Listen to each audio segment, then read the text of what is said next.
Hello, everybody, and welcome to episode 19 of Busy Playing Something, the first episode of 2025. I'm your host for today, Joshua LaRosa, joined by he isn't the usual Sean Harron, Vincent Candello. Vinny, good evening. How are you?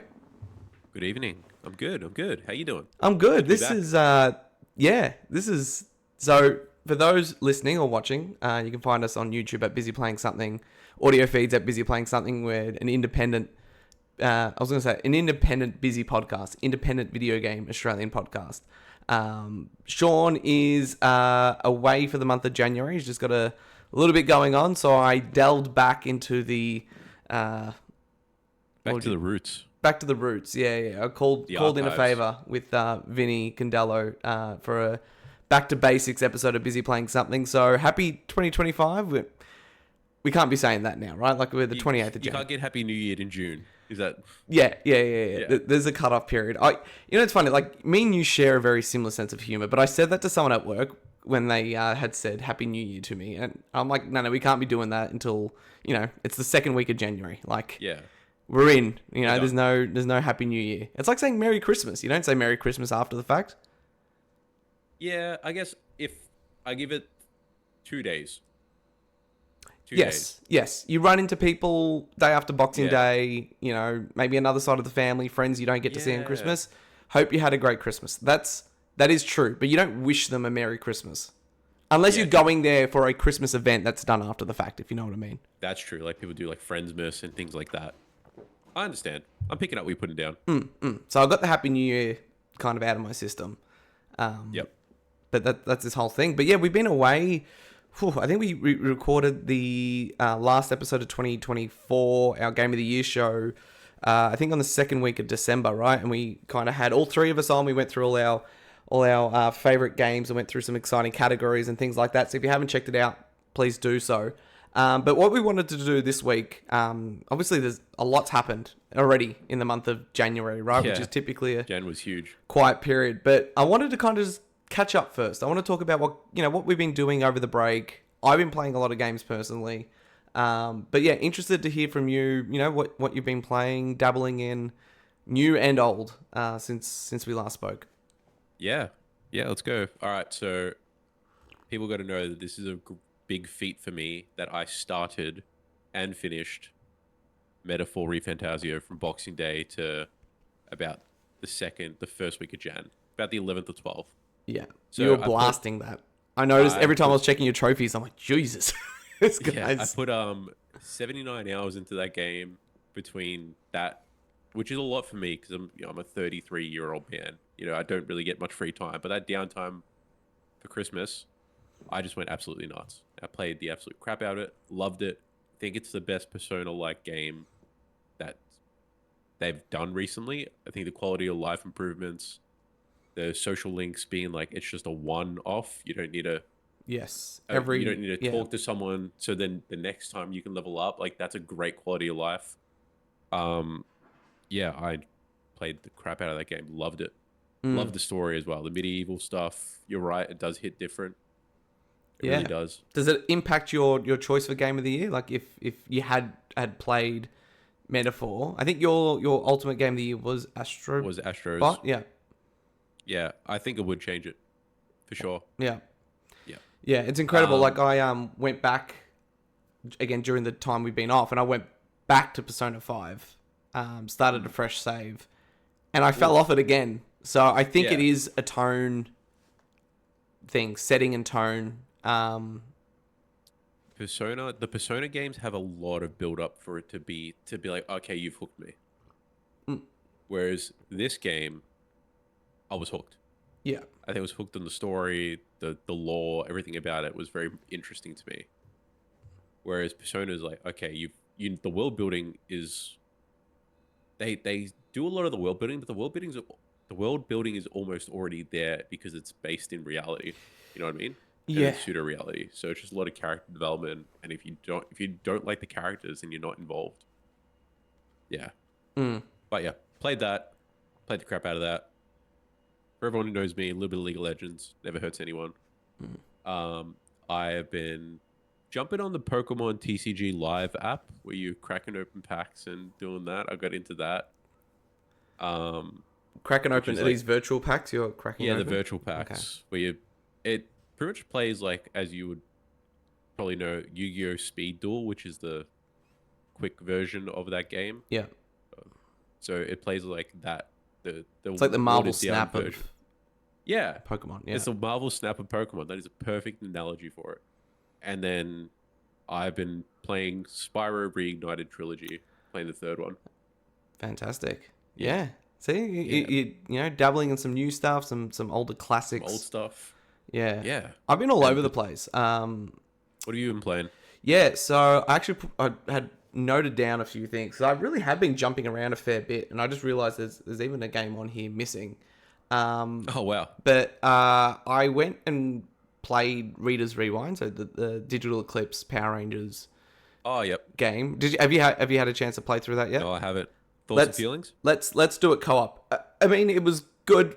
I'm probably just like not the biggest beat 'em up guy, so I think the only reason I played it, you know, I'd played the classics like Ninja Turtles in time and you know, Streets of Rage and even some of the Konami ones like the Simpsons game back in the day.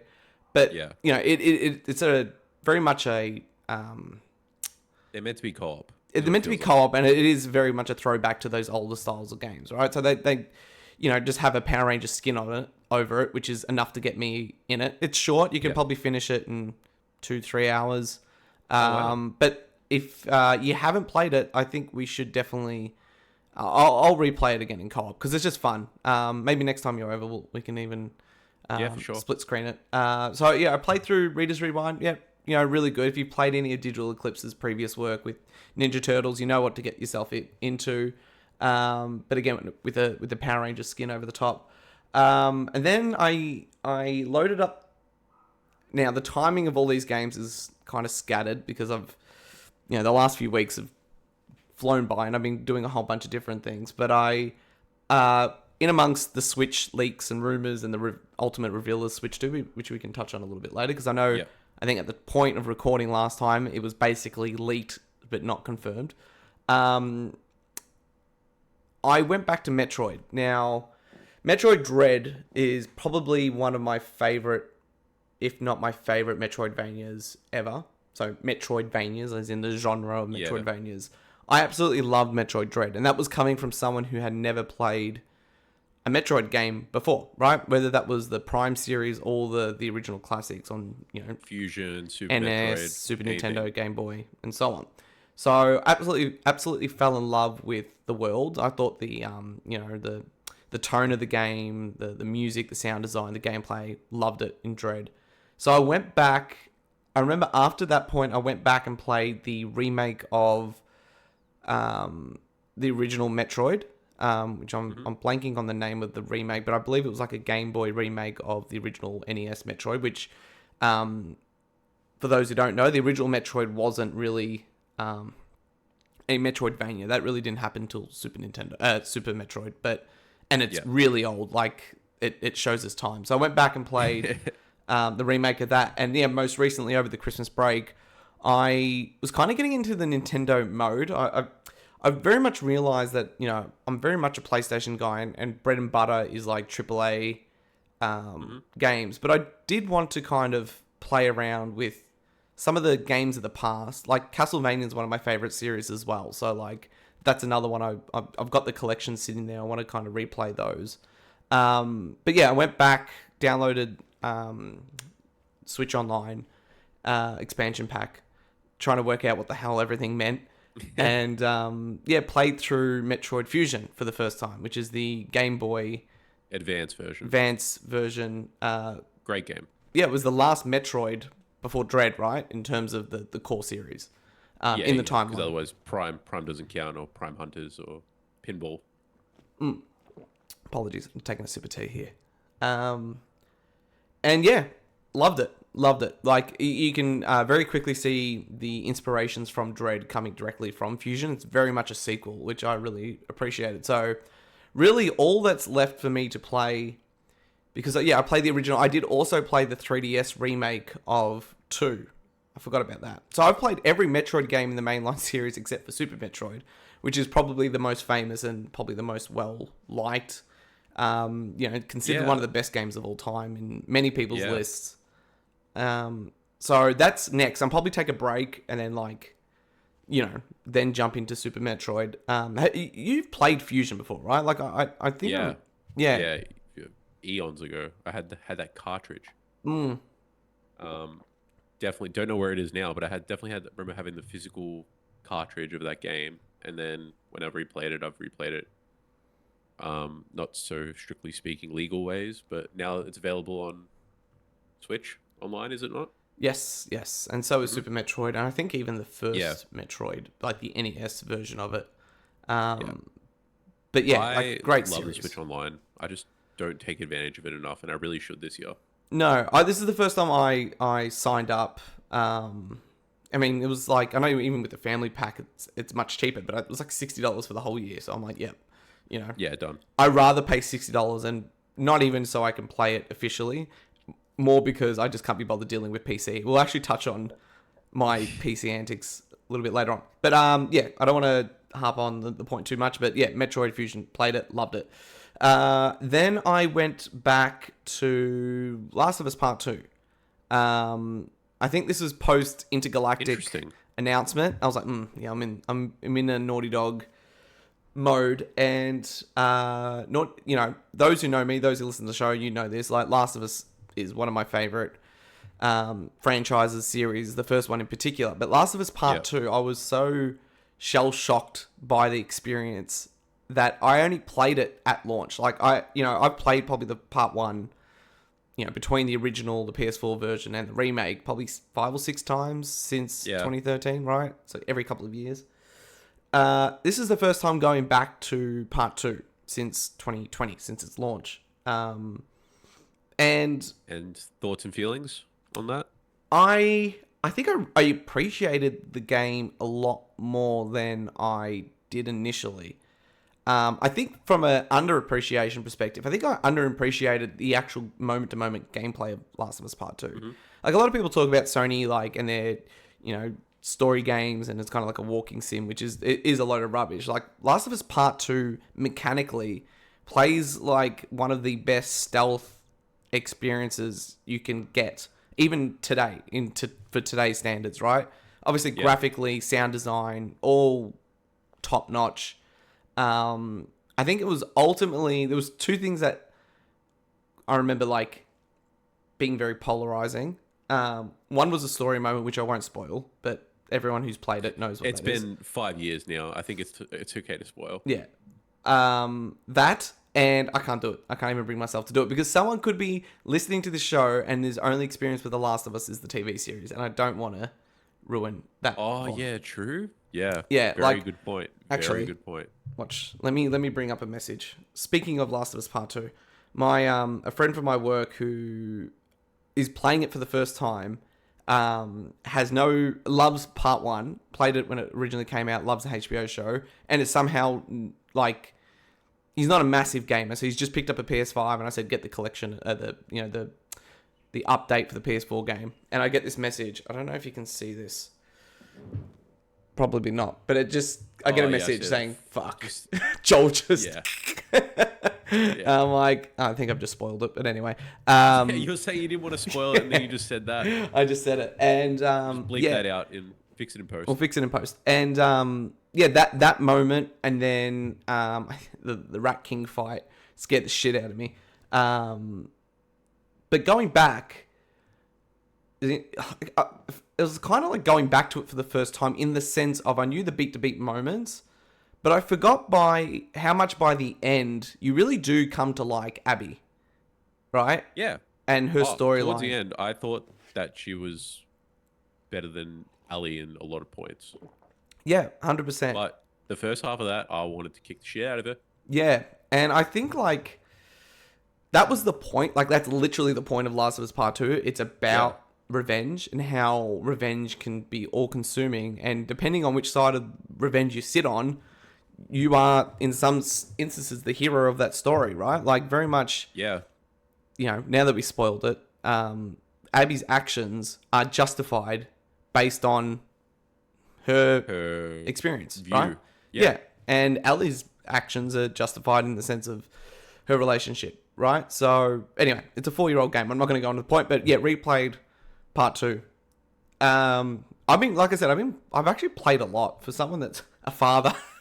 That's been, we had so much going on. I don't know, I've just been in a bit of a mode, like the Portal's coming in handy, Metroid on the Switch, like doing a bit of that.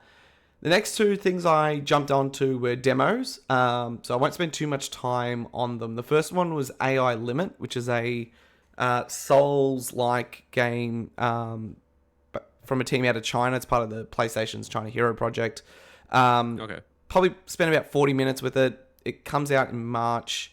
Didn't really click with me, so it's probably not one that I'm going to pick up after the fact, but worth calling out. The other demo, which is funny because they're both Souls-ish games, both releasing on the same day, 27th of March. Oh, really? Yeah, and that was the first Berserker Kazan, which... Oh, I heard about this, yeah. 3 hours in the demo, 2.5, 3 hours.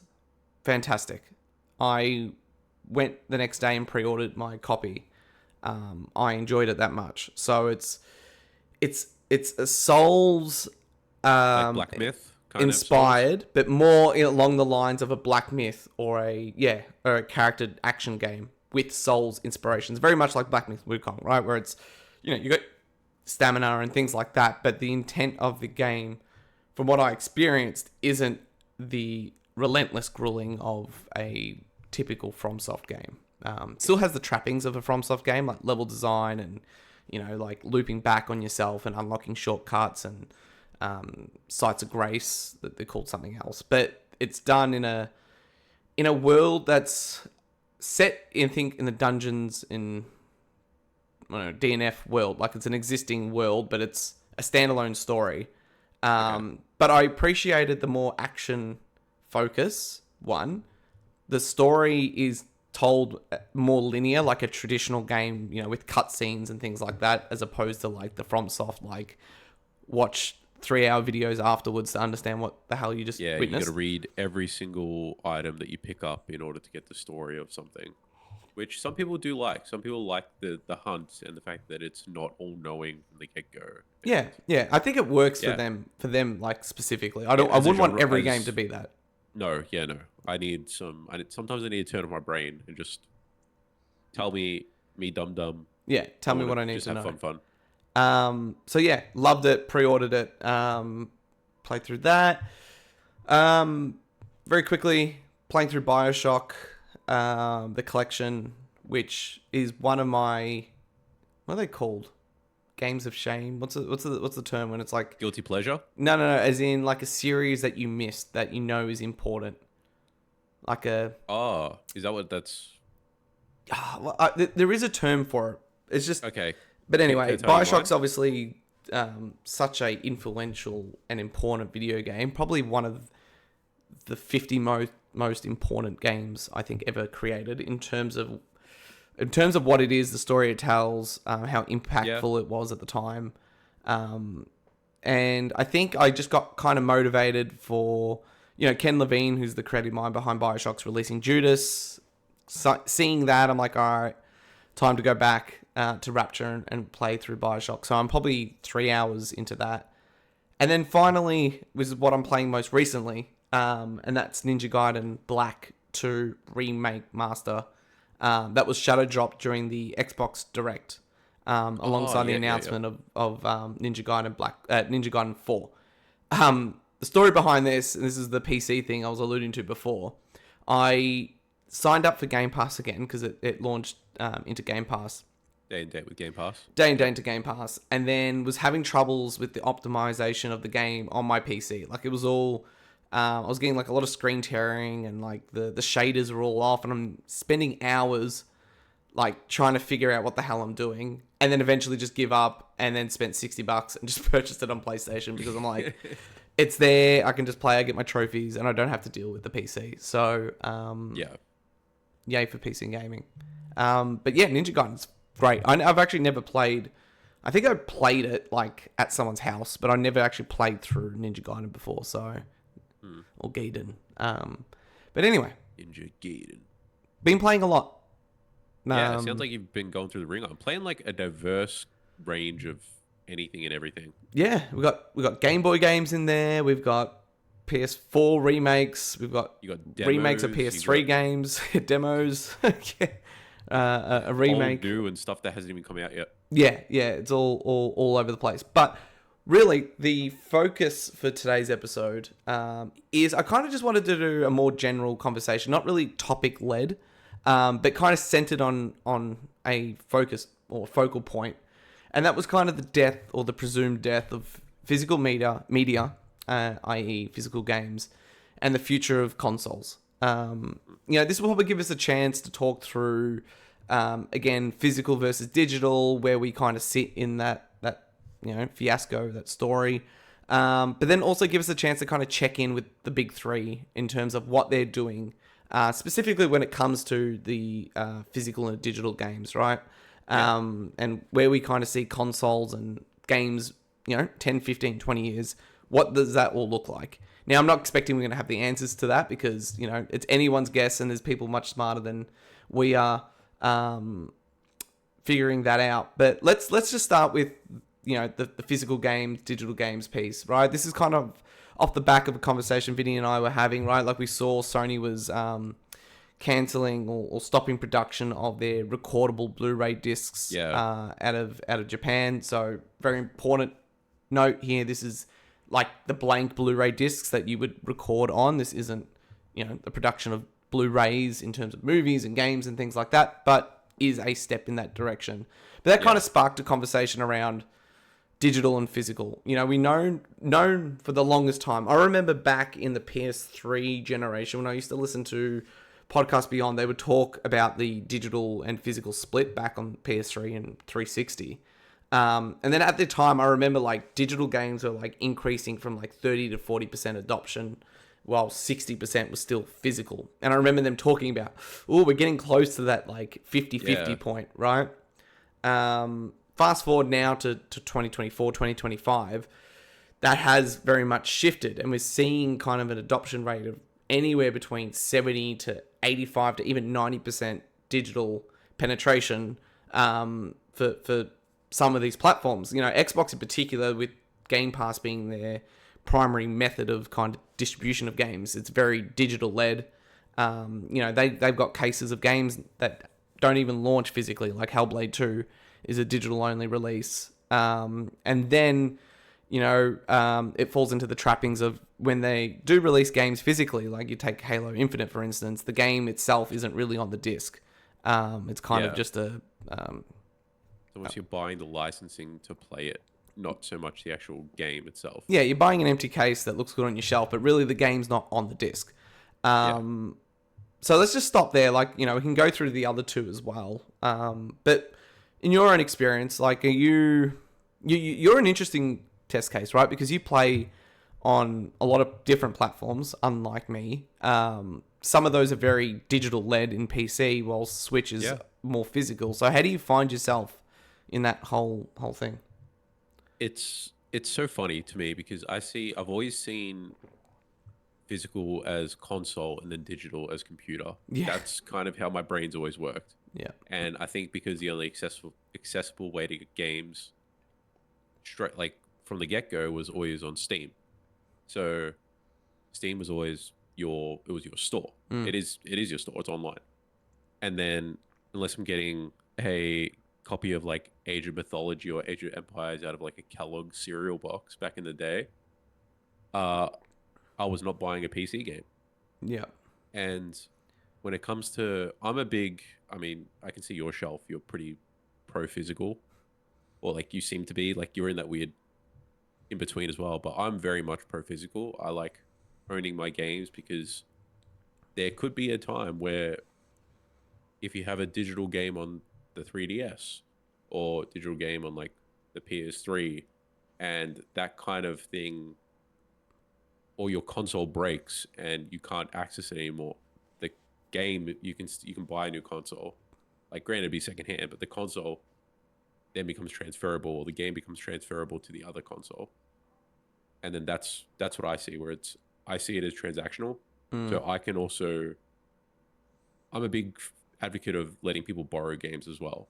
Like even in PS5 era, I borrowed Astrobot from a friend before I even bought it because it was a short game that we're done with it. I'm like, cool. Okay, yep. I can borrow it. And then when it becomes cheap enough or I find a decent copy, I'll buy it secondhand. So I really like the fact that like physical media is transferable in that sense because if I purchase a game that I don't like, but I've had it for a couple of weeks or I've finished it and I don't see myself replaying it, I have become the person to trade it in now. I have come full Ah, circle. Like wow. Sonic X Shadows Generations. Mm, I played it, beat it, beat it within a couple of weeks because I already had the original on Steam. So I just bought. I'm like, this feels like a couch kind of game mm, to me. Played it, enjoyed just the shadow levels, traded in, bought Metaphor. I was like, cool, that's great. It means I spent $20 on a game, is the way I see it, or the way mm. my brain works. And then, yeah, I love the versatility that comes with physical media. You know, if you want to keep it, you can. If you want to get rid of it, you can. And you can keep it in your collection and you can sell it for a rainy day. It's one of those things that kind of keep giving to what it is. And that's why I love Nintendo. Big advocate for that. And I love retro games for the physicality of it. Yeah. I agree with a lot of that. Like, especially your sentiment around like PC digital just makes sense. And it's funny, like when you were talking about that, it made me kind of remember, the PC section that you'd find at like an EB and JB Hi-Fi, or even when Oh, even in, Game our Traders. old, Yeah. yeah, And remember like the old boxes that they used to come in? Like they used to come those in like these little big, cardboard, thick cardboard boxes, yeah, multiple discs. It's funny how like that has completely, become digital, where obsolete. with console, it's still, as much as it has shifted, is still being front and center physically in terms of like storefront presence and things like that. Yeah, I agree. But that being said, have you seen an Xbox section at a store lately? Yeah, it's completely shrunk. And then coming back from Japan, like even again, like the sections there are literally advertisements for Game Pass, right? Like there's not even Yeah. physical games on the shelf. And then that kind of comes through to like even my personal perspective is I am, where possible, 100% physical, right? If that makes Yeah. sense. But I will also not wait. Take Alan Wake 2, launched digitally, and then came physically 6 months later. Black Myth Wukong, same Okay, yeah. thing. Even Ninja Gaiden's getting a physical release out of PlayAsia, right? Which is funny because it's published. Anyway, it's an Xbox game that is only getting a physical copy on PlayStation. Like that just shows how much digital they are, right? Yeah. At least from a distribution perspective. Uh, so yeah, I buy physical nearly 99% of the time, unless I'm buying a digital game or a game that's not available on disc. I'll buy physically. Yeah. So the I whole agree with trading, that. the whole trading point, it's funny. Like I definitely waste money in the sense that even if I don't like a game, I won't return it. I just put it on the shelf, which is a complete waste of money, right? Like I tried playing Dragon Age, the Valguard, and Oh, wow. Yeah. I tried it because I wanted to see for myself, and I hadn't even gotten to the point where people were finding things that they wanted to complain about. It was purely just the writing in general.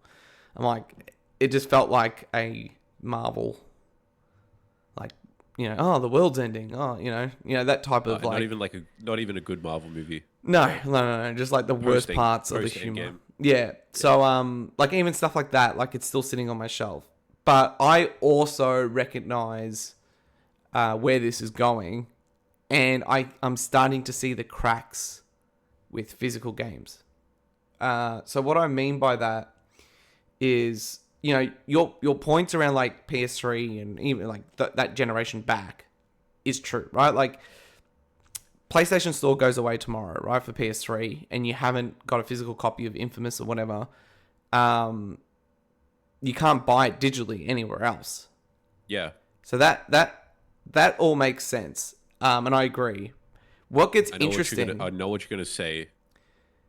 I is think I know exactly what you're gonna say. if Infamous launched tomorrow on PS5, it would only be available digitally, right? As a classic. Yeah. At that point, what's more valuable? The original version on PS3 physically, the digital copy on PS5. I would argue the digital copy on PS5. Yeah, because it's more accessible.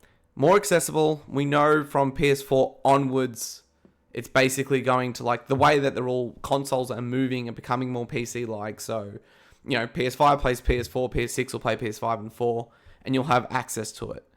Yeah, the store will be universal. Where PS3, you've got my console, right? In the sense of like they are dying. Like they are, things are happening to them, right? I have the one you've got, I've got 2 others just in case. Yeah. But it's still like that's happening.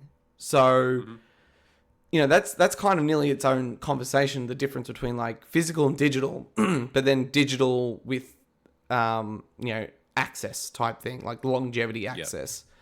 Because, if Infamous launched tomorrow on PS5, I would dare say the digital version is more valuable in terms of an access and consistency to be able to use in 10 years' time than I think my physical copy on PS3 would be.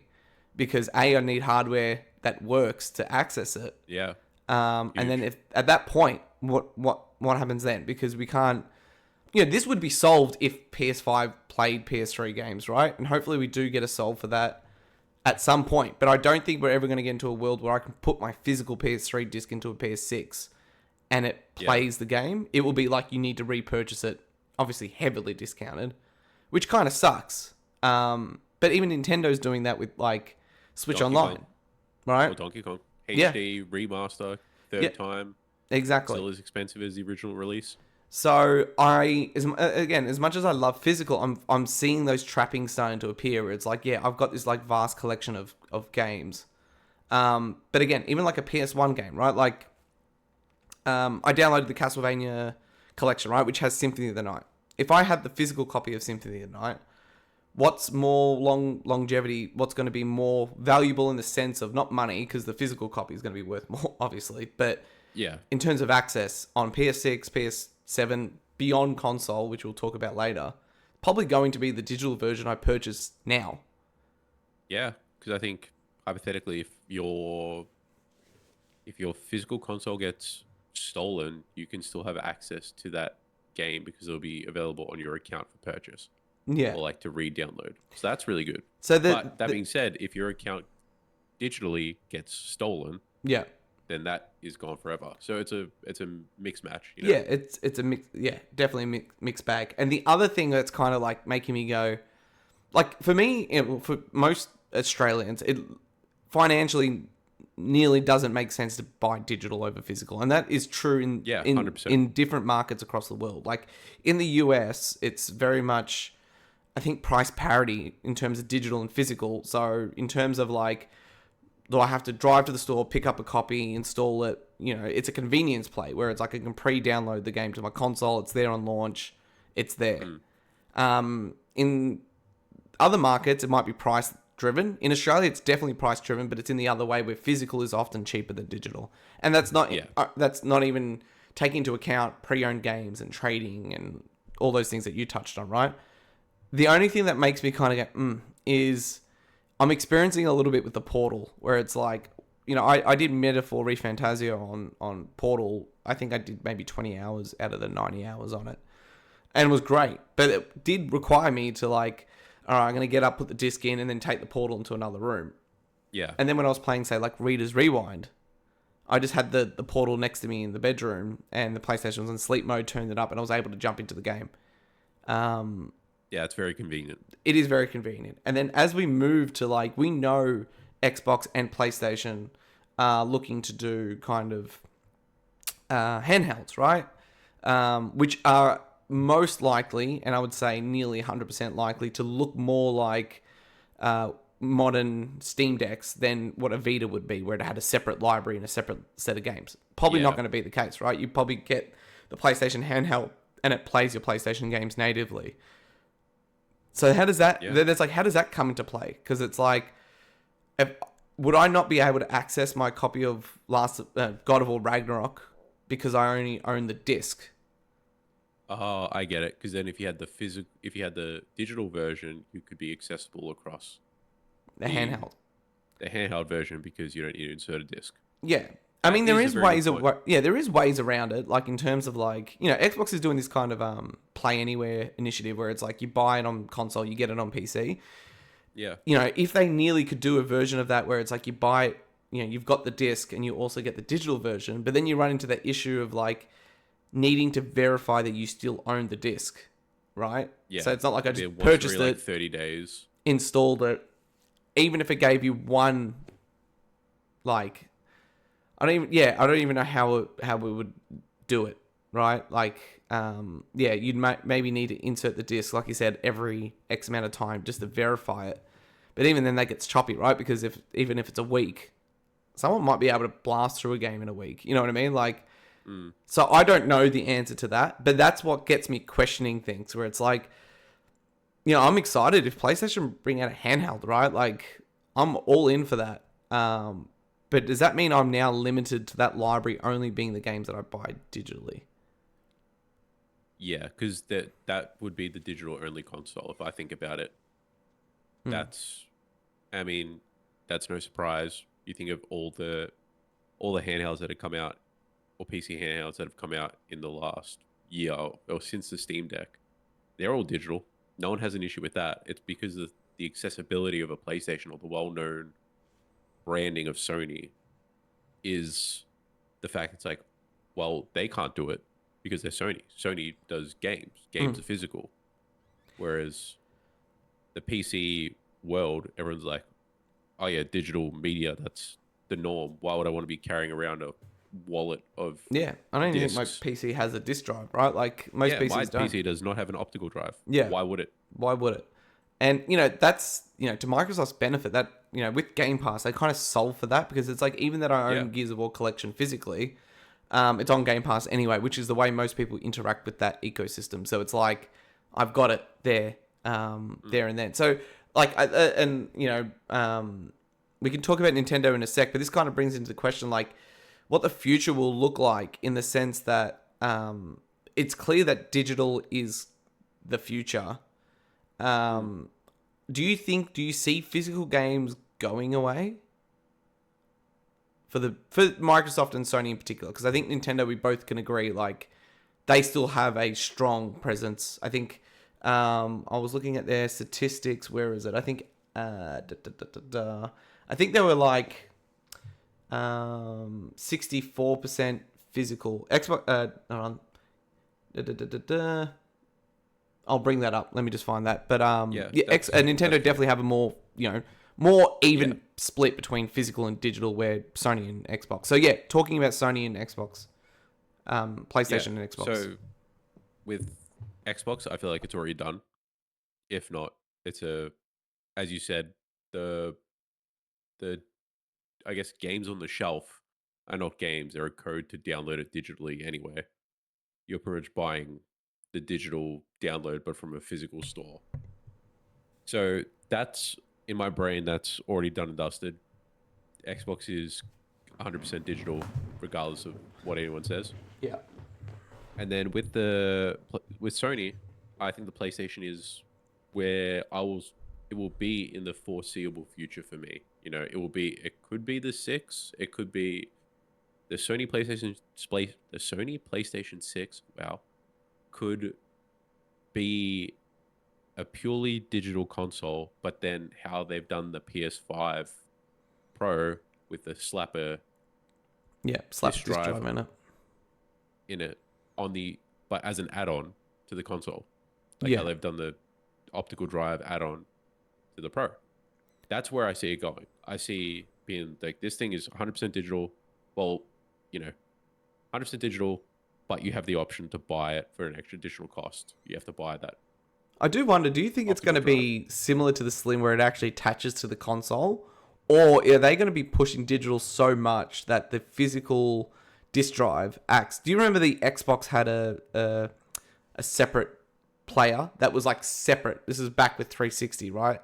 Um, and it was like a separate unit as opposed to like slapping it onto the console.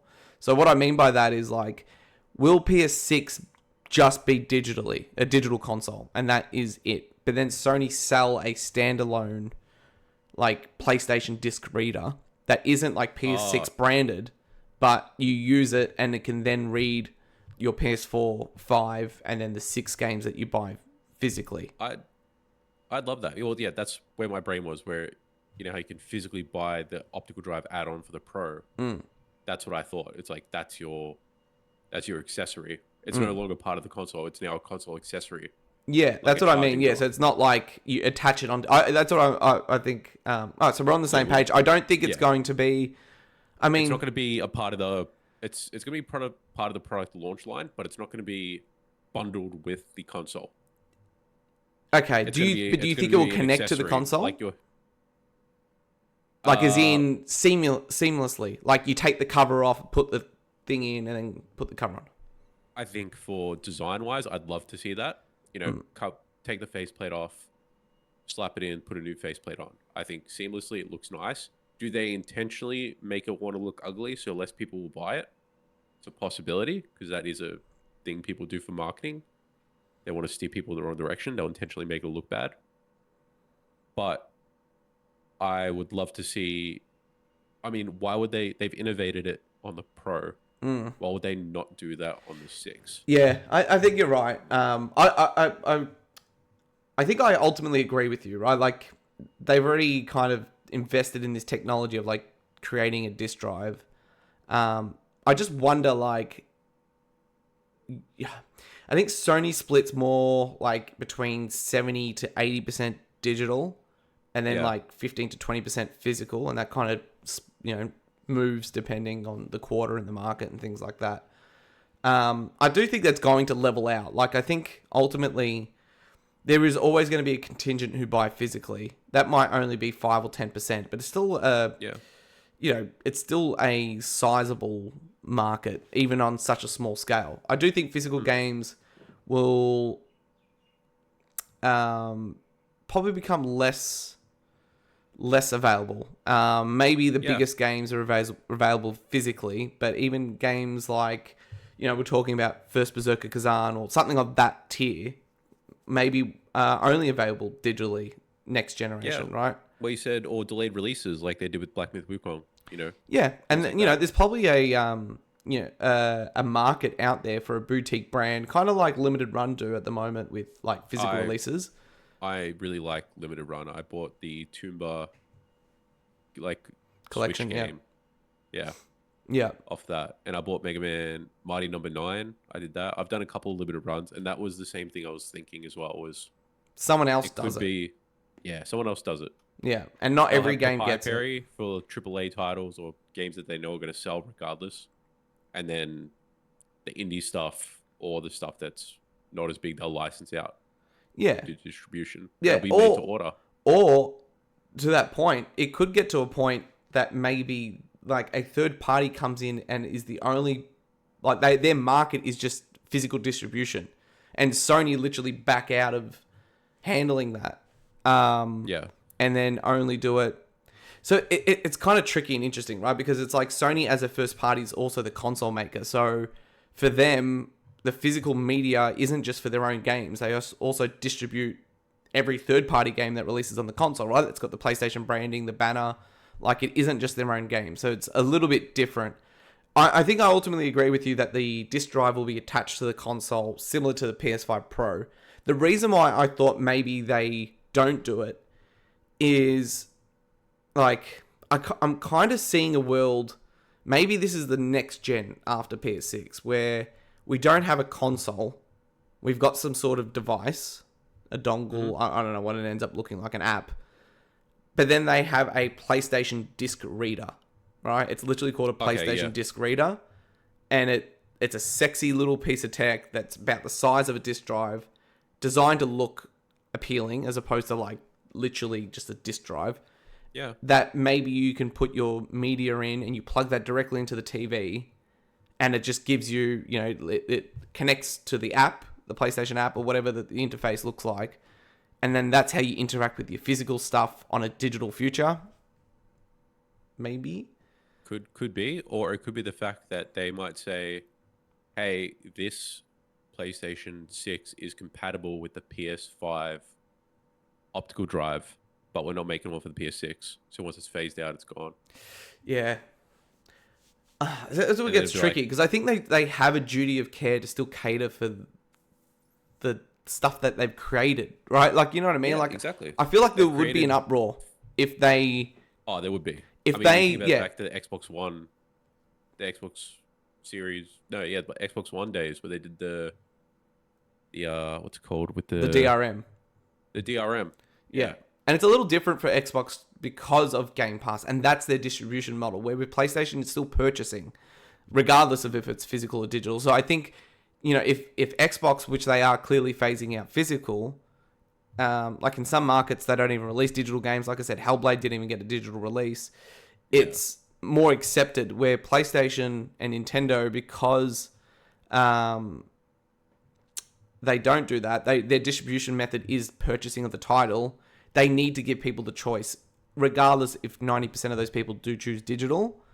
I think even a stepping away of that would cause an uproar, even from the people who don't buy physical, because it's kind of like, well, hold on. Even though I now buy digital, I still have a library of physical games that I before I made that switch. You know what I mean? Like if yeah, you could be digital from today onwards, but if they get rid of physical media, you still might have a library of physical games that you had from your previous generations or whatever. You want access to that. So that's where I kind of seeing, like, just like how we get PlayStation Portal and PlayStation VR, PlayStation Disc Reader would be their device for a consoleless future. Throwing that out yeah, there. We'll fact check that in 10, 15 years. Um, yeah. We'll come back to this podcast. Nintendo, I did a quick Google search. I thought I had the number right in my head, but I wanted to make sure. And again, this all depends on the market and the country and things like that. But, you know, if you take Europe, for instance, in 2024, 65% of their new third-party games sold in Europe were physical. And I would expect their first-party games to be even higher than 65%. Because I know a lot of the Nintendo contingent that buy first-party Nintendo games do buy physical. So I think I would expect that to be above the 65%. Game preservation plays a big role, and Yeah, Switch, I for agree. its faults, often is the only physical media that has the game on the cartridge or disc in its complete state, not Yes. put it in and then you also have to download it. How do you Yeah. see Nintendo? Obviously, they've announced Switch 2 is backwards compatible and does have a reader. In 10 years' time, do you expect the next Nintendo to stick to that model or begin to walk it back? I think.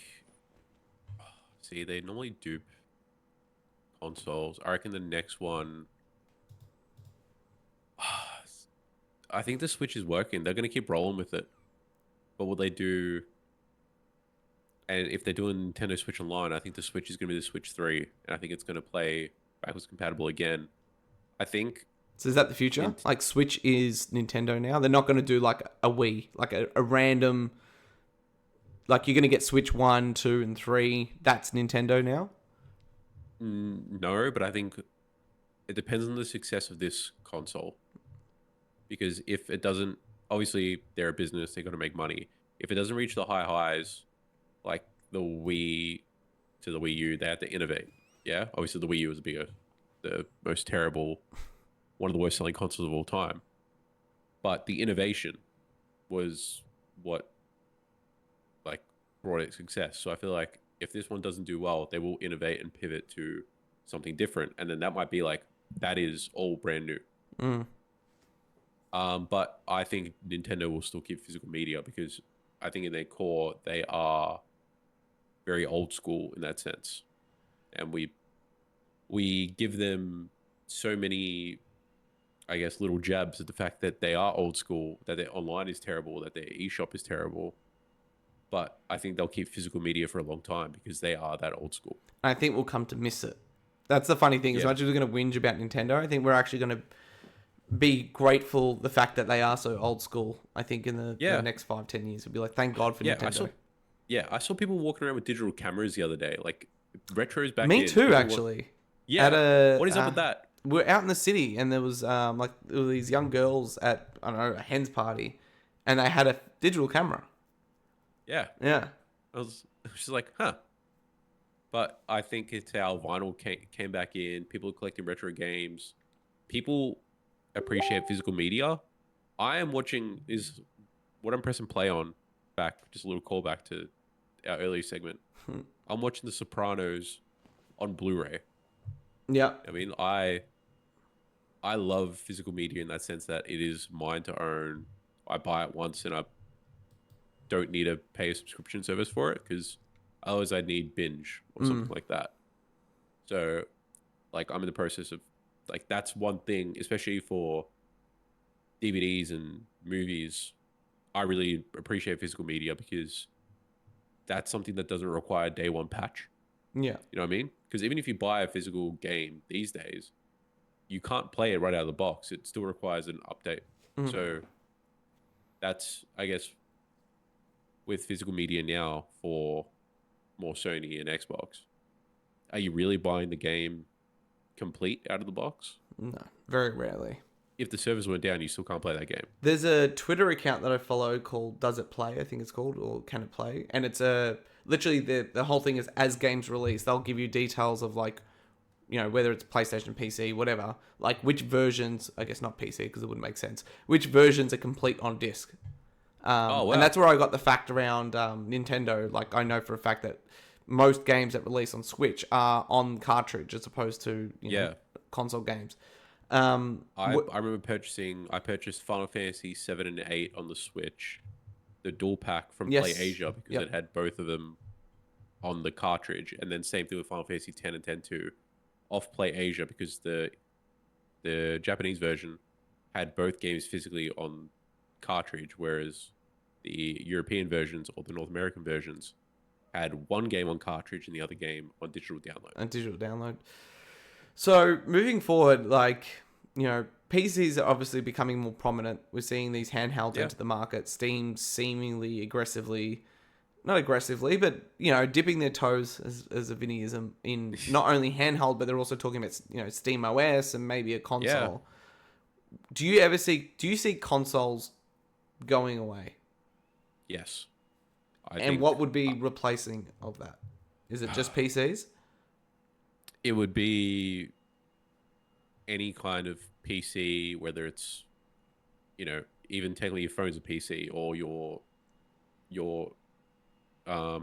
Android set-top box is an PC or your Amazon Fire Stick is a PC. Like they're all mini computers, and that's where I see them coming to. I see it coming from. It's going to be a full streaming service because that's the best way to make money long term because everyone sees it that way because it's you drip feeding something that is the person doesn't own and you can keep say like, oh, if you want it, you better subscribe. Otherwise you don't get to play it anymore. But everything will be running out of a smaller form factor, whether it's built into your TV, whether it's a computer, which is a big hunk of metal, or it's a like Amazon Fire Stick or something like that. That's where I see whether or not it's going to happen in our lifetime, later in life. I mean, at that point, who cares if we're dead? Yeah. But, yeah, I probably don't see it in our... You know what? No, I do see it in A our lot's lifetime. changed in our lifetime, Vin. When we Yeah, were that's what I born... mean. What are you? You're 90... 91. 91, right? So, PS1... PlayStation wasn't even a thing. Yeah. That's what I mean. Like, that's where I'm like, oh, yeah, in our lifetime, I could see it happening. Where they are just performance-based Android boxes. See... They're like Raspberry Pis. I hope this isn't the old school... I hope it's not the future. ...loyalist in me. I can't see it. And I think it's because... You know, let me dial this right back to kind of explain a point. Sony, right? PlayStation, they're releasing their games on PC, right? Mm-hmm. They're finding through doing that the games being sold on PC isn't cannibalizing PlayStation. So what they mean by that is the person who purchased it on PC was never going to purchase it on PlayStation. They're a PC person. So there's obviously a Venn diagram, right? Where there's people like you, the hardest of hardcore, that a game will come out and you choose where you want to play it, right? You could just purchase it on Steam. You've got the capability to do that, or buy it on Xbox, or buy it on PlayStation, or whatever, right? Yeah. For the layman, it's very separate. You're either a PC gamer, a console gamer, or the newer generation is mobile PC hybrid, right? iPad kids, losers. Yeah, those damn iPad kids. Why I still think consoles will be relevant, even though they often talk about like consoles are stagnated and it's still the same 150 to 200 million players on console, and then it hasn't grown in 10, 15 years and blah blah blah blah blah. That has often led to the conversation of like the death of console. I just think that there is a limit on players, and that is around that number. Like, they often talk about like gaming being like billions of people, right? Like people playing on mobiles and Candy Crush. But I think there's 200 million people that if you hand them a controller, they know how to interface with a game using a controller. That is my view on it. Yeah. Everyone else outside of that bubble doesn't know how to use the controller, right? So there's always going to be that base. The question is, does that base move to PC, or does that base not? Someone like me who wants wants a couch experience on the TV, someone like me that, take my experience with Ninja Gaiden we were talking about before, does not want to go in and go, okay, can my specific PC run this specific game to these specific qualities? Do I need to go into the settings on every game that's different and put my shaders up or put them down and turn the shadows up and turn the frame rate up or down and do all these different things that maybe the future we don't have to worry about, right? Because AI could just go, and here's the game running on, your most optimal settings. Most optimal settings. Maybe. But I think there will always be a need for a streamlined experience of playing a game natively on not streaming, because streaming will become more and more important, but I still don't think it's different to movies and music. Like, we talk about like Netflix and all these, like Spotify, it's different because it's, music, if the quality drops a little bit or a movie drops frames or whatever, like it's not as impactful as a game that is 1-to-1, right? Like you move the stick. Yeah, sorry. Yeah, let me rephrase that. Not streaming, but almost like, I wouldn't call it cloud gaming either, but just the way the Xbox has its Game Pass is its runs almost like a subscription. It is a subscription. Can't even talk. Subscription. Out of your so basically, service. You're saying the TVs would have the power necessary to run a game natively on the TV without you'd have to download it still, like we do now for digital media, and then it would run natively on the TV, on the box, on whatever. See, and that kind of runs into the hard drive. As long as the hardware is capable of running it, which is what a console does anyway. It's just hardware. Yeah, but then you run into the issue is like, okay, so is this year's LG versus next year's LG more powerful? Is the Samsung going to be different to the LG? Like, that comes into the PC thing again, right? Where every rig's different, every TV's different. Every 5 years, 3 to 5 years, you got to be like, okay, I have to lower my settings now because my TV or my computer doesn't have the graphics output at max settings. But 5 years ago, my GPU was the best thing around. And who knows, AI might get smart enough where you stream the game and the AI is smart enough to recognize what you're going to do next, and that kind of helps drop latency. I know that technology is already there. Rollback netcode for online. Yeah. So, like, imagine that, but obviously amped up. Maybe that's the answer. But I still think that people are just going to want a plug-and-play solution, right? Maybe it isn't... Like, because a console is doing a lot at the moment, right? People use it as, like, I use it as my media hub. I'm watching physical Blu-rays on it. I'm doing all these different things. But maybe it is just a little box that just gives you just access to a UI. But the hardware is still contained on the box like a console. Yeah. That's where I kind of see it going in the medium future, right? In the immediate future, it's still going to be consoles. We're definitely getting a PS6. Yeah, I agree. I agree. After that, I still think we have PS6 being very traditional to PS5, like it's just a native step up. I think PS7 is going to be like the step, and then moving from there, that's where we get whatever's next, and that might be the dongle, the little box, or not. So I just hope that, I just think that there is just a need for simplified gaming. But this gets Yeah. all like philosophical, right? In the sense of like, if gaming really needs to grow, is the idea of a controller as we know it today antiquated? Like, is that restricting people from accessing games? Because you hand a controller to I somebody and it's like, not even controllers. Like I know my niece and nephews, at least until I showed them, you put a controller in front of them, they go and touch the TV. oh They gosh, dumb kids, man. it's but that's how they learn. Like Yeah. that's the thing. Like they grew up with a touchscreen, so something we didn't have. Hmm. I mean, how much of an adjustment? I still can't WASD on a mouse and keyboard properly. Like Oh, I don't think I ever have done it in my playing Baldur's life. Gate 3 with a mouse and keyboard is the optimal way to play Baldur's Gate 3, but I struggled. Hmm. And I can't play Counter Strike. I can't do that. I can play Halo because it's a controller.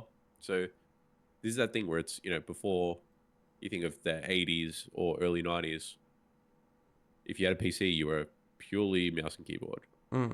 The NES had even like back to a joystick with the Atari. Like Atari was one button and a fucking joystick. Yeah. You know, people came through and be like, "What are there's 4 buttons? What's a directional pad? Like Well, what the even fuck is think of this?" like Pong, like the Pong consoles. It was just like the little Yeah. ball, right? That you just roll. Mm. Um, Yeah. The D-pad by Nintendo, revolutionary. Revolutionary, right? Like, and then you got the introduction of Rumble and like Yeah. pressure controller, like buttons like with PS2 Yeah. where you can like, Haptics. and then haptics. So there are all things that are, I guess, you grow up with the controller you have. Like but these kids these days, they find it more accessible with a touchscreen. I think they're wrong because 100% you they're have, wrong. yeah, they're 100% wrong. But yeah, it's just like you're product of your own design, really. People And designing more touchscreen games. and where does it end? Like, and like as we wrap this point up, like, Like the brain chip insert no, to not even in that sense. It's like, how do I say this? Like, where does games are innovation end? getting like the necessity to have bigger and better and greater looking games necessitates more hardware, more powerful hardware to run it. Yeah. So like at some point, like the biggest issue the industry's got is like, I think graphics are fine. Like we could literally not Yeah. improve graphics moving forward and just I maybe agree. have optimization like frame rate. The lighting and all those things that can continue to improve. But I'm like graphics, like I'm happy. Like we don't need. So it's like Yeah. let's just get the budgets. This is a separate conversation, but like let's just get budgets down and games coming out quicker, smaller scope, and like let's just be healthy in the way that we're selling games and making money, the industry. And then like Nintendo's got it perfect, or it's like their software facilitates the hardware not needing to be as powerful. So they make games quicker, they make games much cheaper, and they make more money because the games are costing cheaper to make. And then, of course, they're selling 20, 30 million units. Yeah. So I'd it's rather like, play 10 out of 10 AA titles than 6 out of 10 AAA titles. yeah. So like a You know what I mean? Switch, like a Switch now, if someone was to make a Switch, right? As in terms of it runs Switch software, Tears of the Kingdom, as good as it does on the current Switch, what would that form factor look like today? Oh, you can play. Yeah, it's a phone. It is this. Yeah. My Pixel 7 can run. What's it called? Uh, what is the Well, even Switch iPhone emulator? can Yuzu. run Resident Evil 4, right? Like, Yeah, yeah, it's fascinating. Like, I'm not going to pretend like we're definitely not going to have the answers. So it's like, but it's just fascinating to think about because it's kind of the contingent on like better graphics means more power. What does that mean? More power means more Yeah. hardware. What does that mean? I think yeah. The AI only is thing that's really ultimately going to. changing is the form factor. The form factor is a big thing where they've had to. I mean, you think of from the PS2 to PS1, PS2. they like had to fit more in because the console got bigger. And PS3 console got bigger. PS4 console got bigger than the 3 Slim because technology Yeah. advanced. But and then 5 got bigger. Five's And like the a thing is bloody like, yeah, behemoth. 5, yeah, it is a behemoth. And as technology gets more advanced, they're like, oh, we can fit more into this smaller form factor, so then we can shrink it down. So yes, in the future, a bigger console is going to be much better processing power than what a big PS5 is now. Mm. But does that mean, like you said, does it mean it's better? Because graphics are there. Like I don't need, like you said, I don't need anything We else. don't need I have more fun. photorealism. I have more fun playing indie games or Spyro Reignited Trilogy with the Unreal Engine graphics. Fine. Mm. You look at Forspoken, the way it looks versus The Witcher 3. Like The Witcher 3, I still think looks absolutely amazing as a game. Art style plays a major, major role. Yeah. And you can disguise so much in an art style. Like you think of Wind Waker with cell shading. Cell shading is probably one of the biggest cheat codes in games. Yeah, Sly Cooper still looks Because great because of it. exactly. Yeah. It's hyper realism in games is I think overrated. Yeah, I agree too. I think there's a time and place. There's a time that I want it, and it's like it's an experience when like Yeah. those games come, but they're becoming less frequent. And I Yeah, guess that's a great segue into where I kind of want to wrap things up. Kind of like just a check in with the big three, being PlayStation, Xbox, and Nintendo. Where would you like to start? What do we got on Which of the three? oh, let's go Xbox. I feel like I feel like Xbox is very predictable. I'm just going to, I'm going to call it Microsoft. Yeah. It's funny. I actually think Microsoft and Xbox are probably the best positioned for the future. For the future, based on the moves that they're making. Now, you will recall. You might not recall. Or you might have listened. We had an episode. I'm gonna bring it up. I think it was called "How Xbox is Taking Over the World" or something, and I said in that episode that the moves Xbox is making at the time, this was when I think the 4 games had come over, and then we started hearing about other games. Yeah. I had said that these moves will facilitate Xbox's dominance or continued success far beyond what it would be if they maintain the status quo by launching games day and date on PlayStation. This was episode Xbox will be everywhere. So 2 months ago. Okay. So let's think where we would be. I think we started getting trailers for games coming to PlayStation at that point, right? And we obviously had the 4 games initially come, and that's where we started getting rumors around Halo and Gears of War and blah, blah, blah, blah, blah. But yeah, I said at the time, like, these moves they're making is to facilitate Microsoft's dominance in the future. And I, kind of linking it back to what we were talking about before, I see Xbox as a third-party software company that make hardware, where I see PlayStation as a hardware manufacturer that makes software. Yeah, so that's a good way of looking at it. Microsoft and Xbox, I think, their moves to bring games to PlayStation does have that shock of, like, this has never been done before. What does this mean for being an Xbox fan? And, like, the Twitter warriors online. But ultimately, it's ensuring that they're going to become the biggest publisher on all platforms. Ultimately, it means the teams making the games are going to have the most people able to play those games, whether that's buying it through PlayStation or Switch 2, PC, or Xbox purchase or Game Pass. You hear the work that they're doing around handhelds. They've heavily hinted the fact that they're working on a handheld. Integration with like an Xbox UI, very similar to what Steam's doing with the Steam UI. So then Xbox can run on anything, right? It runs Windows. So it's funny, like, there's a lot of doom and gloom around the brand. And there's even been me on podcasts talking about sustainability around Game Pass and all those different things. Vinny, you would remember this very much true. We very much think that Game Pass is not a sustainable platform. We were saying this, in previous iterations of the show. And at that time, I think it was contentious to say that, right? Like it hadn't really been proven. We were going off our own understanding of things, right? Which we're not in the industry, but this is why we do the show, right? It's because we have these views and opinions that we think we can validate through fact and the fact that we've been around long enough. And I, not to pat us on the back, Vinny, I think it's proven at this point that it was correct. Yeah. Through price hikes, through changing of tiers, to releasing games to be purchased elsewhere, it's evident, right? But doing what they've done in releasing games elsewhere is also facilitated Game Pass's longevity because they get the best of both worlds.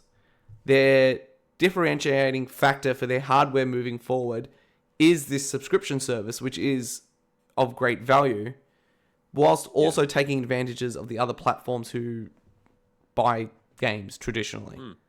So I'm actually pretty bullish around Microsoft and Xbox. They've got a great lineup, right? And they've ensured PlayStation fanboys and hardcore PlayStation guys, or hardcore PlayStation fans, not fanboys, like myself, will tune into an Xbox show, like I did for the Direct, right? That I did for the showcase. Like you said, a lot of those items, a lot of those announcements, a lot of those games will come to Sony. They all will be. And other platforms. Yeah. Everything that will. In terms of if the team can facilitate the port at release or afterwards, they will. Take the Direct. Out of the 4 games shown there, South of Midnight was the only one that's not announced for PlayStation. And that's just because Compulsion's a small team and they've just been working on Xbox only. But Ninja Gaiden 4, published by Xbox. Doom, published by Xbox. And then Claire Obscure was a third-party game, so that was always coming. But, so I'm actually quite bullish. I don't know how you feel about all that, but, I think they're in a good position. Yeah, they're in a good position. I mean, we can admit that we were not entirely right back then, because it's working for them. We thought, I was under the impression that, they were going to dig their own grave, but they just keep doing it. No, they just keep innovating. No one would have expected this in terms of we had those episodes when they did the Bethesda purchase, right? Like, will Starfield come to place? Remember that whole thing? And then Phil Spencer went on the record and said, hey, this purchase was about bringing games to places where Game Pass exists. That was the statement. And then that was exactly the statement. And then ABK and then all those things. So we never even factored the fact that they would release games more broadly on PlayStation. We knew this legacy stuff and Call of Duty would continue. But you even remember Indiana Jones was announced to then become exclusive after being a third-party game. Same with Starfield. So we were all under the impression they were going to double down on all this.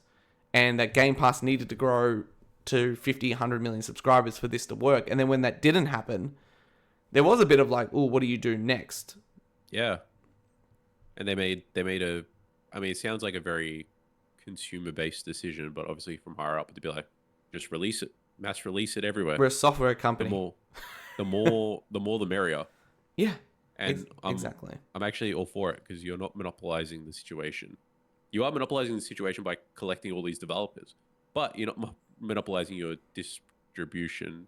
You're kind of making it widespread. And there are other accessible points to get that game. You can get the game is accessible on all platforms, which means you don't have to buy it directly through Xbox. But Xbox is the publisher. Not the publisher. And this could have easily been a different world, right? If regulators and Sony didn't fight so hard during the ABK trial, that delayed it for nearly 2 years. That obviously caused that much headaches within Microsoft that Satya said, well, I'm not a big fan of these exclusives anyway, and it's either we grow or we close this thing down. And the way to grow, to recoup $70+ billion, it all changed with Activision. The moment they would have seen, the Microsoft bean counters would have seen Call of Duty sales data or sales data in general from a third party and gone, holy schmoly, big chunk, 70-80% of sales on PlayStation. And Yeah. we want to pull away from that? No. Sony's got the Call of Duty fanboys, they got the FIFA fanboys, they got them all. Yeah, and it's all, to Phil Spencer's comments, right, around the fact that, they lost the worst generation to lose and that people had built their own digital libraries and they were set in their ways and now people aren't jumping across. But yeah, to kind of wrap up the Xbox section, I think that Thought it they're would be quick. Yeah, well, I think, honestly, like, we've been talking about Xbox and their strategy for ages on this show, right? And so feel free to jump in because you haven't been on to maybe go on about it as much as we have. But I feel like it's pretty set in motion now. We know what it is. It's Xbox everywhere. It's actually Xbox anywhere. And they will be releasing everything on everything that can run it. That's it. That's the strategy. Yeah, I agree. So even I have just for a little tidbit, I have a Retro Pocket 3. So before I cancelled Game Pass, which I did, I had the service that was able to allow the beta for cloud streaming. So I was able to stream games from my computer to full Xbox games on my Retro Pocket. And it ran pretty flawlessly. Yeah. So it's like one of those things where it's anywhere and anywhere there's an app for it, it can run it. Yeah, I'll be buying this Xbox handheld because I think that will be my replacement for buying the Xbox console. I'll probably play everything on PlayStation in terms of the bigger stuff, but there'll still be games that go into Game Pass and I'm like, I don't really want to spend $70. If there is an Xbox app on Nintendo or Sony, you don't even need the console. That I don't see happening. I don't think. I think maybe they might do it on Nintendo. I see. I think that gets them in the same issue, right? The whole point of releasing these games on these consoles is because they want the sales. So if they launch a Game Pass on Switch, they're going to run into the same issue of, all right, you're going to get more subscribers. Yeah, sure. But we're now training Nintendo fans. You're fighting yourself. Yeah, we're training Nintendo fans. You don't buy Xbox games. You just play them. We want you to buy them. And then the original strategy was that. 100% you're right. The original strategy was Game Pass on everything, right? And that's where the whole, games on where Game Pass exists made sense. Because if Sony was to say, yeah, okay, give us Game Pass, we would have got Starfield and all that earlier. But they were never going to do that. Nintendo's never going to do that because they don't get the cut of the games being sold. Mm-hmm. So I think that's where the shift happened of, okay, fine, we're going to sell the games there and Game Pass becomes the exclusive where the games are now no longer. Why buy an Xbox? Because of Game Pass. Yeah. That's it. Why buy PC? Game Pass. Who knows why you'd buy a PC? Yeah, you have your quarrels with that. I just don't understand why people want to work and play at the same spot. Like, anyway, maybe those people don't work at a desk, but I mean, if you're playing a PC, you probably have a PC job. Let's be real. I don't see many tradies playing on PC. For the tradies I know, I've got a lot in my family. They've got a PlayStation and they just play Call of Duty and FIFA. They don't play PC. All right. Yeah. Where do you want to go next? Let's go Sony. Sony. How do you feel? I think we did speak about it earlier in the podcast, but I feel like it's going in that direction where they're going to pivot. They're really going to lean into the fact that they're digital based now primarily. And then it is going to be, I think, the last few generations since the internet has really been a factor in the gaming world. It's been digital, it's been physical, and then digital is an afterthought. And I feel like this generation or the generation before it has really been, actually it's been primarily this generation where it's been digital is primarily the reason, and then the afterthought is physical. And then I really feel like they're going to lean into that in the next generation. How do you feel about their 90%, and then that optical drive add-on accessory? How do you feel about their recent, turmoil around cancellations, games as a service? I think, most recently we saw 2 games cancelled. Why did they have Blue Point doing God of War online? Why? No idea. So for those who don't know, Sony made a pretty bullish pivot to games as a service. They announced, I think, during their earnings call, 10 to 12 games in development. We've seen a few of them release.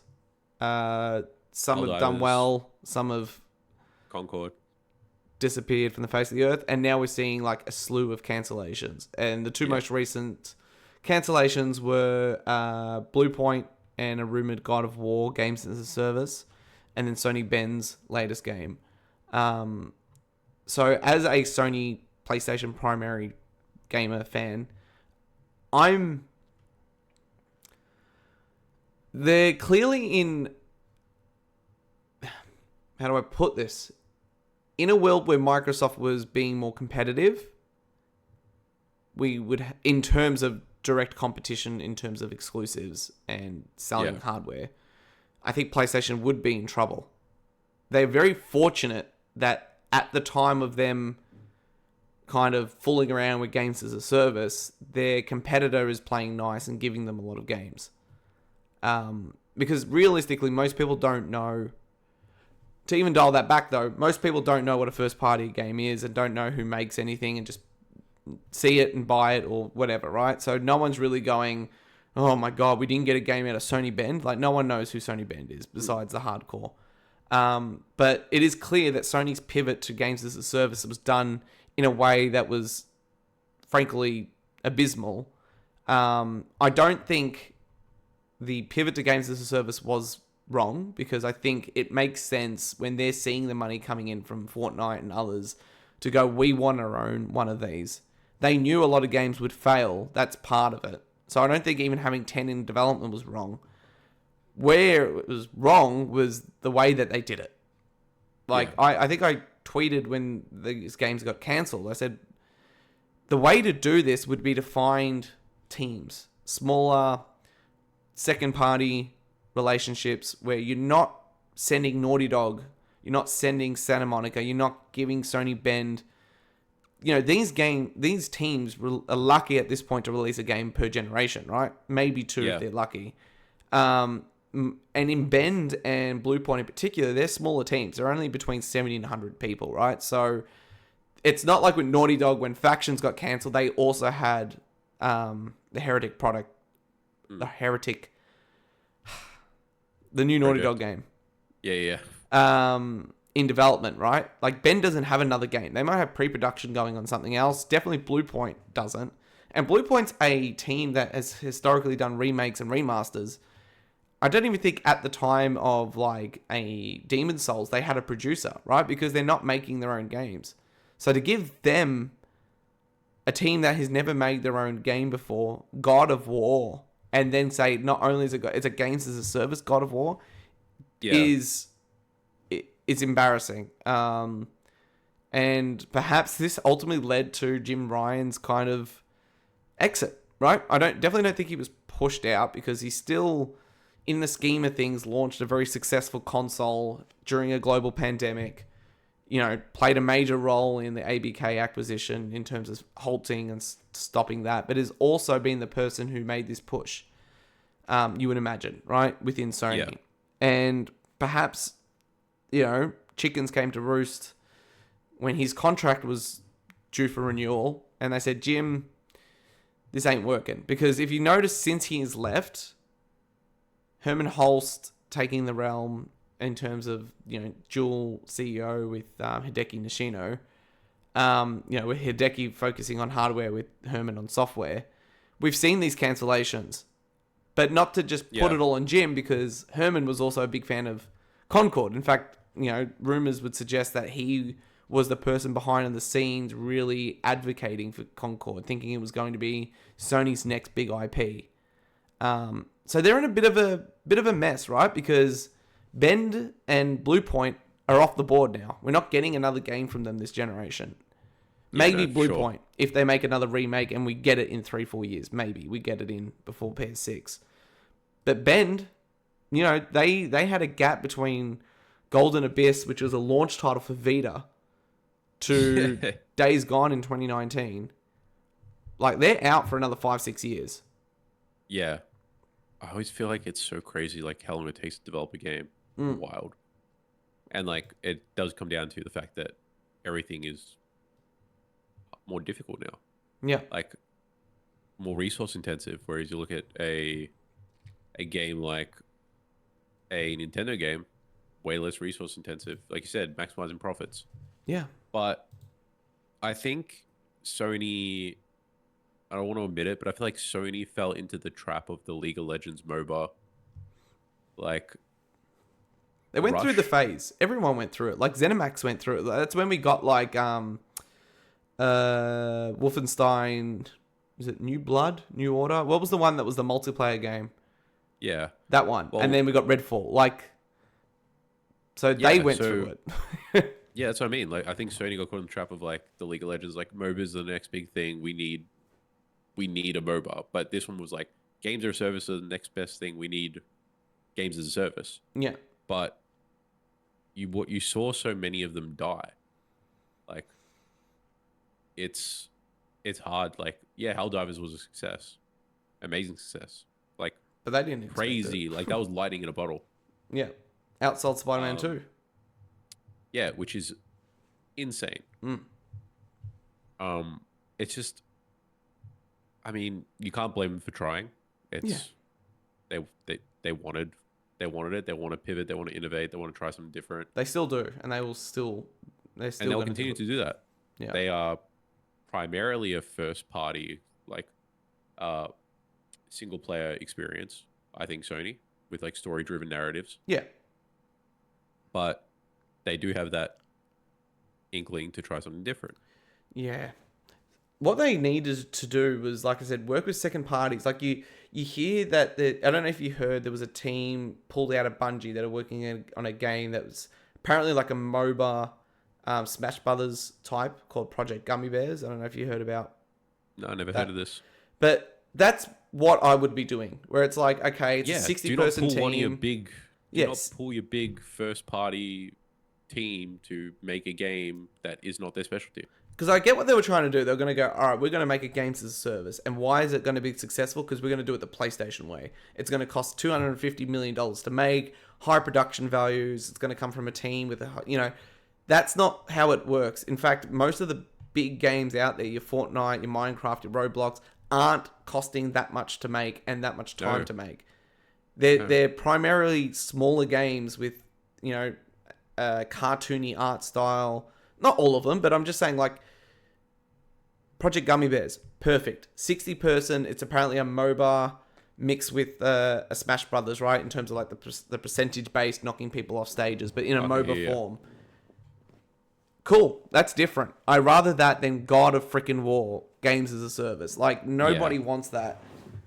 So, have a team with 60 people, do it. Find a second-party team, work with a third party, do it that way. Don't buy the team with Firewalk and then release Concord and then take it off the market after 12 days. Yeah. So I think Sony ultimately will be okay because they are heavily reliant on third parties. That's where they make the most money. They've become the place to play on console. It's PlayStation. So most of the general fan base out there won't even know who Bend or Bluepoint won't even be missing their games. It's people like us who know what they are. So they will ultimately be okay. I'm happy that they're seemingly going, we went in too hard here, let's pivot back. But it just means we're going to be waiting longer.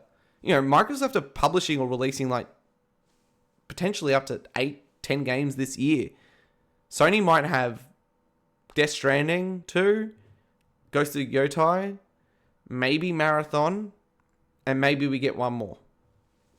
I mean, they're all going to be big games. Like, I'm going to play all of those, maybe besides Marathon. And I probably will only play maybe 3 or 4 of the ones on Xbox. Because I think their breadth of titles, like, touches a lot of different genres, where, like, Ghost of Yotai, Death Stranding are both third-person story-driven games. I'll play those. Marathon I'll miss, and then maybe there'll be one more. But their output is also different, right? They haven't ingested 2 major third-party publishers. So the industry has just changed. Like, it's completely different to last generation. And I agree. It's more about now the future for Microsoft and Sony, like the war is like, we need to solidify ourselves as something. I think Sony ultimately want to solidify themselves as the place to play. Yeah. Microsoft want to solidify themselves as the subscription and the games. That's where we are. The hardware is incidental, will do it, but really it's Game Pass and all the games. Where Sony's like, we want everyone playing our games, other games, Microsoft games, but on us. We want you buying through our store. We want you subscribing to our stuff separately. So, all right, let's wrap up. We've gone a little long here with Nintendo. I mean, you take the floor here because you're probably, well, you are definitely a bigger fan. I love Nintendo, but you're definitely... I am... Super Nintendo being my first console. Pretty much had everything else since. Never had the 64 though. Fun fact, but I have one. Me now. neither. Yeah, Hated that controller. I was a PlayStation. That PS1. Yeah, that controller deterrent. PS1 all the way. But look, Nintendo. It's right now they're at the top. The hardest part now you're at the top is staying at the top. And with the Switch 2, they've definitely played it safe. I see a lot of internet like back and forth being like, it's the same Malibu Stacy, but she's got a new hat. And it's like, it's fine. What else did you expect? Yeah, that's what I mean. It's literally called a Switch too. I cannot understand why people are like, oh, there's no innovation. They're like, it's the Switch 2. It plays your Switch games, but better. People wanted graphical intensity increased. You now have that, and now you're upset about it. But Switch 2, future. I feel like they're gonna improve their online. I would like to think. Games, they got it. They're releasing new Mario Kart. They're releasing new 3D Mario. Done. Metro Next Prime 8 4, years, 2, 3, Metro Prime 4. 3, 4. I think there's talks of potentially another Zelda remaster or remake coming to the console within the first year, as well as there'd be a standalone Zelda as well. Where is the Ocarina of Time remake? Like a proper, not the 3DS one. Not the 3DS one, but man, can you imagine? Anyway, yeah, print money. Yeah, I think that would be, or like a double collection, Majora's Mask, Ocarina of Time, because I feel like that game itself is. I mean, just nice to remake both. You mean the assets will all be there? Yeah, exactly. If you're remaking one, that's why they did Ocarina of Time and Majora's Mask shortly after on 3DS, because the assets were there. Yeah. It would make sense. You want to print money. I feel like, funnily enough, Nintendo's got their legacies, like, there. You know what I mean? It's Sony has. I can't even say it has Crash because it sold it. It's got Nathan Drake, really, Kratos. and Astrobot. Yeah, Astrobot, all that stuff. Yeah, they really try to force that. Yeah, I know. I'm not the biggest. I like the first Horizon. I like the games, but I just like them. I don't love them. Yeah, and that's it. It's not the fact. It's not the character. Nah, Aloy's just, oh my god. I just couldn't. It's vanilla. Yeah. Anyway. But Microsoft doesn't really have anyone. It's got Master Chief. But whereas Nintendo has branded itself to have such iconic characters, and then you got to think of the way that they used to do it, because they're from that generation where it was all about the kids. The kids were telling their parents what to buy. Yeah, I want a Nintendo. Yeah, but whereas we're in that generation where we're the parents. You are the parent. I'm not a parent. But we know what to buy. So it's no longer that mascot that's selling it, but that legacy is there from Nintendo, and they still appeal to kids, and that's why the kids are like, I want to Switch. I do wonder if the Switch... I think the Switch 2 is going to be wildly successful. 100%. I think so too. I don't think it's going to be as successful as Switch 1. I feel like that's... Yeah, I'm in that... It's not selling 100 million. Oh, no, I think it will hit 100 million. I just don't think it'll hit 104... I think it would probably be 120 million.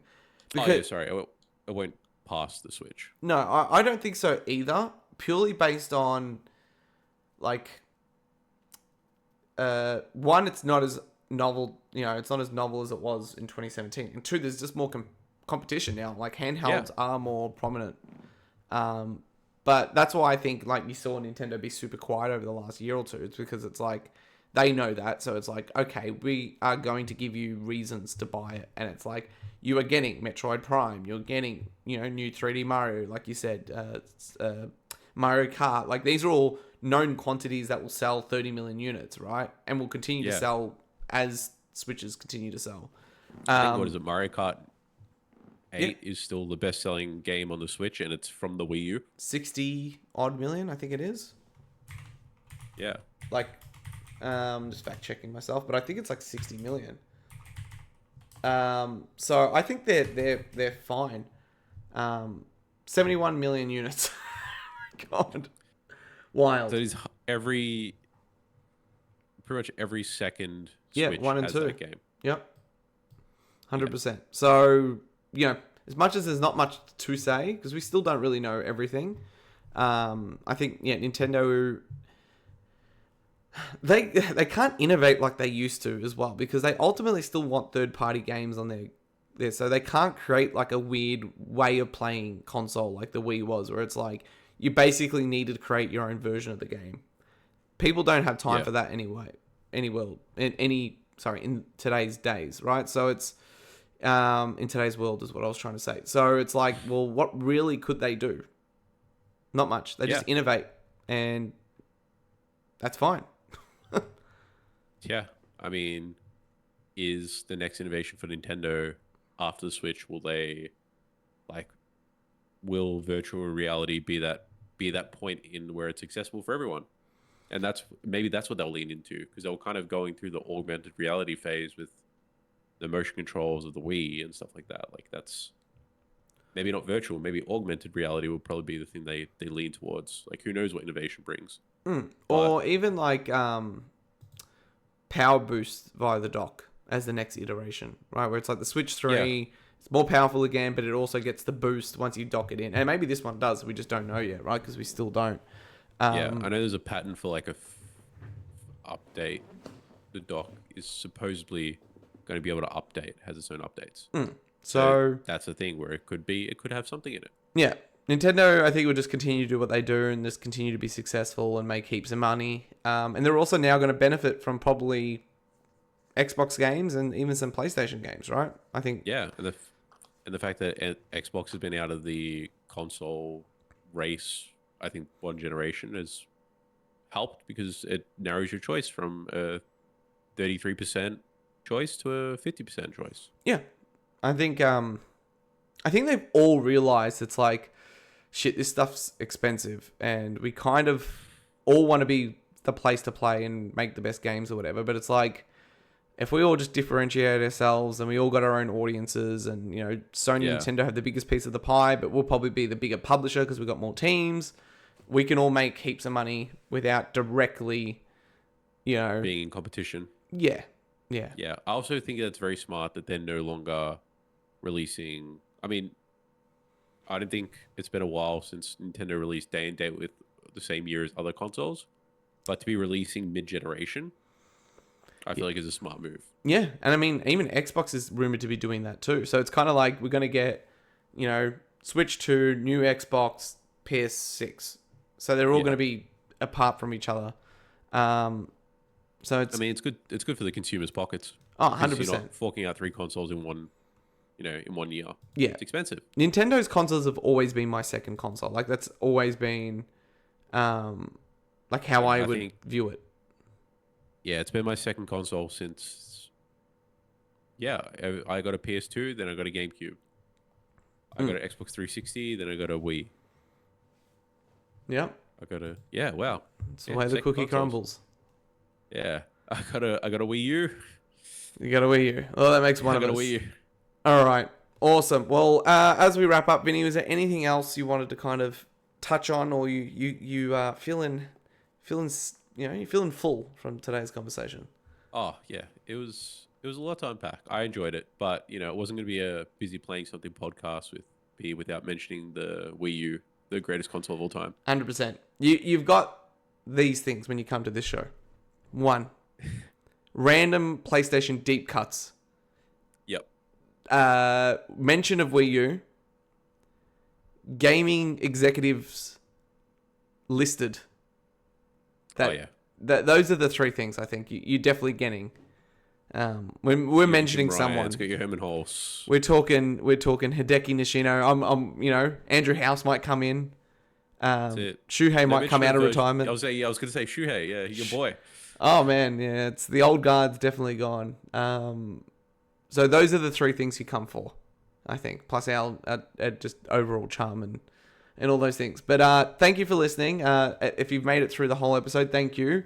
Consider leaving us a comment. Tell us, do you buy physical or digital? Let's get a bit of a poll going in the comments. If you find us on YouTube, Busy Playing Something, Twitter at busy_playing, and of course podcast feeds. Now, to reconfirm when we are available, our YouTube podcast, so the episode itself goes up every Thursday. Every second Thursday we record the show. We do kind of break out videos, in the week joining between the fortnightly episodes. So we keep content rolling on our YouTube. And then, of course, every Friday on audio feed. So if you want to find us on Spotify, Apple Podcasts, Busy Playing Something.